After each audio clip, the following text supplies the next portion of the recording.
Imagine, right now, in one instant, the money in your wallet, checking, or investment accounts could purchase only 1/10 or 1/100th of what it could yesterday. How would your life be affected?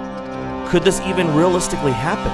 Well, who is in control of your money and how the US dollar works?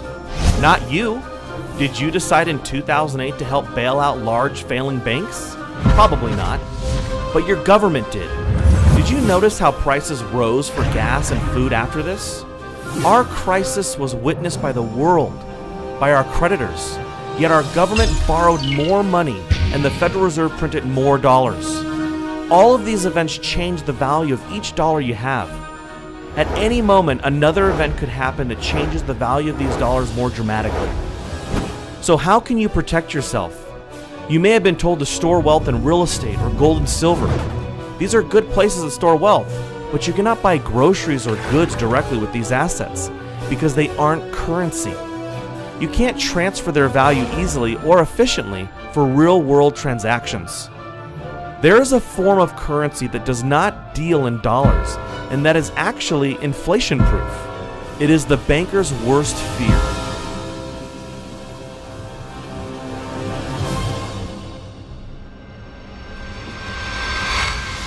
Why is gasoline so expensive? Telling us which food brands are ready for the uptick in costs.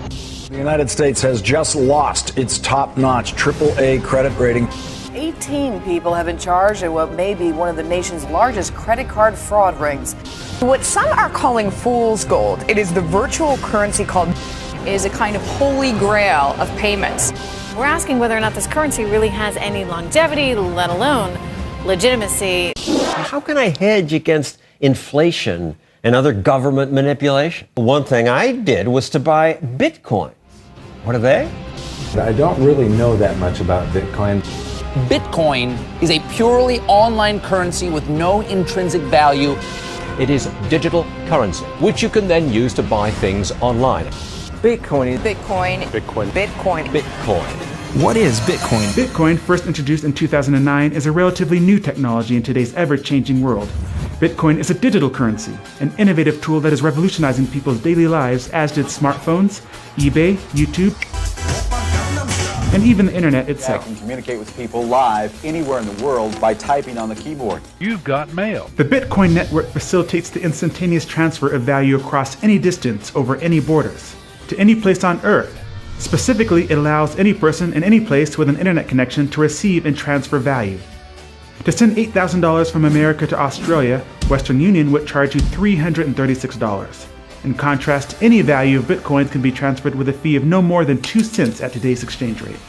Besides being able to transfer wealth instantly, Bitcoin is highly valuable because in its specially designed software, the supply of currency units, also called Bitcoins, is increased at a steady rate.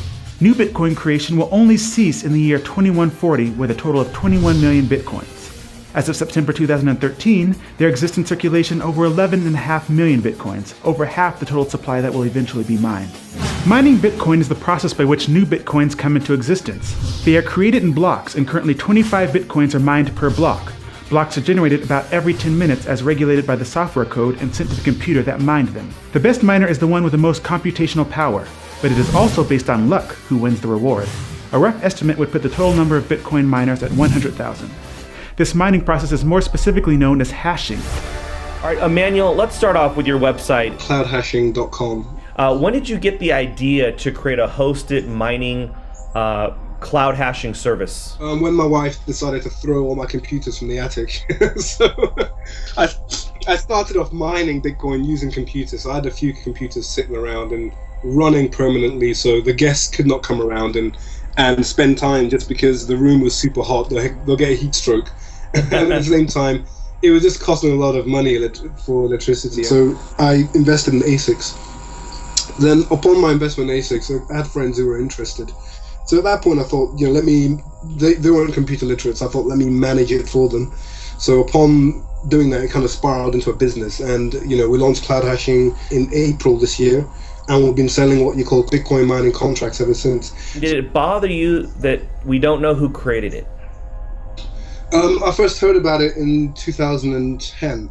Well, I didn't think it was a great idea because I just couldn't see how it could take off into the mainstream. And lo and behold, 3 years later, the value just skyrocketed, and I thought, oh my goodness, I missed out on a golden opportunity and the advent of something great here. I think the very fact that I didn't know who created it kind of raised a lot of questions. I mean, but realistically, that didn't matter. The maths itself and the proof of work concept itself, it's a super secure currency. It may be hard to trust such a new, strange, and exciting system like Bitcoin. Some, mainly computer technology enthusiasts, already see Bitcoin as more secure than email, online banking, and your E-Trade account. So what made you say, you know what, I'm going to trust Bitcoin? Well, that's a great question. Do you use the internet? I do. Do you trust it? I pretty much have to. You trust the internet. You don't necessarily trust everybody on the internet. No. Right, but you trust the internet. You trust that you go in and type in on your browser and you get to Walmart.com. You trust that's Walmart or whatever. Yeah. And there are legitimate actors on the internet, right? Like Amazon.com. I'm sure you bought stuff there. Mm-hmm. Well, Bitcoin is very similar. It is computer code that's a protocol. Like email, a person would not normally assume anyone in this case can see, delete, or otherwise access their email account without their permission and password. There is one exception in that your email provider could shut you down or even spy on you at the NSA's request. Why should people start taking a serious look at it who want to get off the government's radar? I think it's a very important thing. One thing that we don't really fully appreciate is the level of surveillance that we're under. And now all of your transactions are being databased, archived, stored, and they're going to be searchable forever. And you don't know who's going to be in power in 4 years or 8 years or 20 years. And you don't know what they're going to do with that information. And so why even have that information appear there in the first place? Bitcoin allows you to take control of that and to have it not even appear. This brings us to the topic of centralization. Bitcoin is decentralized. This means there is no central authority that can stop any specific Bitcoin transaction, and the same goes for the Bitcoin system as a whole. No one can lock or freeze a Bitcoin wallet or address, unlike a bank account. No one can arbitrarily create more Bitcoins than the software program was designed to make.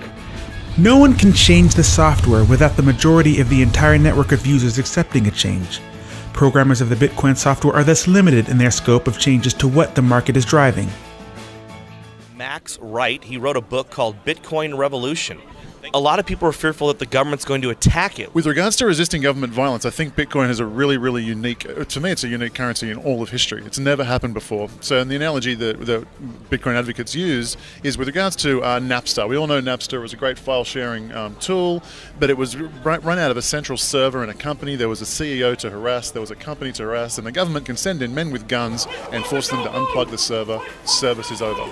Bitcoin, in the same way BitTorrent solved the problem for Napster, it was decentralized and there was no one to harass. There's no you have to put a policeman in every bedroom in every house in the country or the planet to bring down BitTorrent. So too with Bitcoin.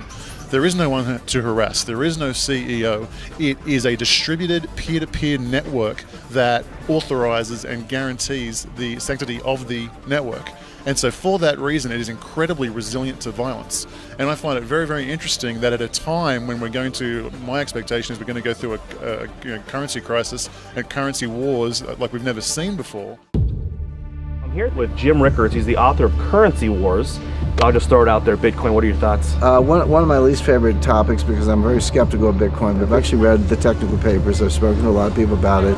It is cool technology. It's good encryption, the blockchain method of validating, the fact that it's decentralized and dispersed. You can fire a drone missile at a Bitcoin server and it doesn't matter because there's another one over here that's got the blockchain and they can validate. So I understand all that. It's cool stuff and it does attract libertarians and it does attract technophiles. Now that you know what Bitcoin is, you should recognize how digital currency is a threat to the current banking system and institutions. In 2008, bankers profited from the very financial crisis that they created. Imagine you had the opportunity to not participate in a government-monopolized currency system. Bitcoin can be your way out of the corruption. The banks will hate it, but they can't stop it. Bitcoin can solve a multitude of problems. Firstly, inflation. Our current money supply continually grows because it is based on debt and continual government overspending. The US money supply has actually multiplied over 10,000 times in the past 200 years. This explains why purchasing power has significantly lowered. why Coke in 1959 cost a nickel and is now about 20 times that. The supply of bitcoins has only increased at a specific rate that won't change. This means that it is inflation-proof. Bitcoin also prevents theft. If you hold cash, not only would you worry about someone stealing your wallet, but the government has been known to confiscate cash at airports and during police stops. I had an encounter with the TSA, the Transportation Safety Administration, in which they not only wanted to know who he was, who did he work for, how did he get the money that he had on him, and what did he plan on doing with that money? $4,700? Yes, sir. Why do you have all this money? Back in 2012, Mishra's friends, Rajesh and Marina Derry, were driving her cash across country when Nebraska state troopers booked them for speeding. Officers then got permission to search the car. In the back, they found 2 bags filled with cash and arrested the Derrys, believing the money was ill-gotten. You cannot steal bitcoins in a Bitcoin wallet without knowing someone's password. You can copy and store your wallet in an unlimited number of locations and access it from anywhere with internet access, just like email. With Bitcoin, it is much easier to move your money, as we noted earlier. It's also easier to keep your transaction private should you want to remain anonymous from your peers or even the government. Your name is not connected to your Bitcoin address unless you choose to through a third-party service that uses Bitcoin. The government would need to know and control the entire internet to track or stop Bitcoin payments. Lastly, a great benefit for Bitcoin is the ease of starting your own business. You can set up a Bitcoin address to receive money for products or services within seconds, versus trying to comply with all your country's regulations, creating a bank account, etc. You also don't have to worry about fraudulent payments because Bitcoin transactions are irreversible. Your business would not have to pay large fees to credit card companies either. A customer can simply use a cell phone app to send payments to you if your business has a storefront like a bar or a restaurant. Bitcoin is already accepted on many online websites for products and services including freelance work, donations to organizations, pizza shops, auctions, electronics, web hosting, domain registration, file storage, gambling, music, clothing, graphic design, and even some massive retail outlets like bitcoinstore.com. Alright, I'm going to go to the Bitcoin store, I'm going to purchase a laptop, and I want to show you guys just how easy this is to do. You can have a lot of items on here, but we're going to pick laptops because that's what we need. But you can see you have a lot of different things you can buy: digital camera, desktop PC, webcams, all kinds of stuff you can also search for. But we're looking for a new laptop.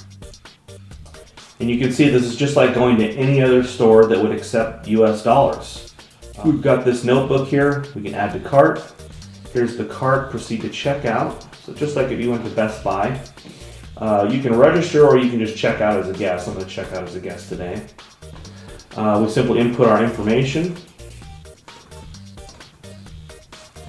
Our next step is our shipping method. Input payment method is going to be Bitcoin. Place order. Okay, so we would just scan this with our phone, or we could use view address to pay it. And once you do that, you input that into your Bitcoin wallet, and the transaction is complete. Today is September 22nd, so I guess we'll see how fast they ship it out. Wow, so it's only been 2 days. Free shipping. We ordered it on the 22nd of September, and we received it on the 24th. You've got all your accessories, brand new. Yeah, same price as Amazon. I didn't pay anything extra for it. It's perfect. That was easy. Let's see what else I can do with Bitcoin. All right, so I'm on bitmit.net and I'm going to sell my old TV. A lot of my friends and stuff were giving me crap, so I ended up getting this new TV. I've had this TV for, 10 years now. It's a 62-inch. Sweetheart, some Africans from Ghana want to buy our TV with Bitcoin. Over 1,000 people attended the Bitcoin conference in San Jose, May 2013. The Bitcoin Forum has over 100,000 members discussing Bitcoin. Payment processor BitPay currently has thousands of merchants using their services to accept Bitcoin payments on their websites. As of September 2013, the value of Bitcoins created has reached $1.5 billion as determined by the free market. Bitcoin seems to be growing at a rapid rate, maybe even outpacing the government's ability to regulate it.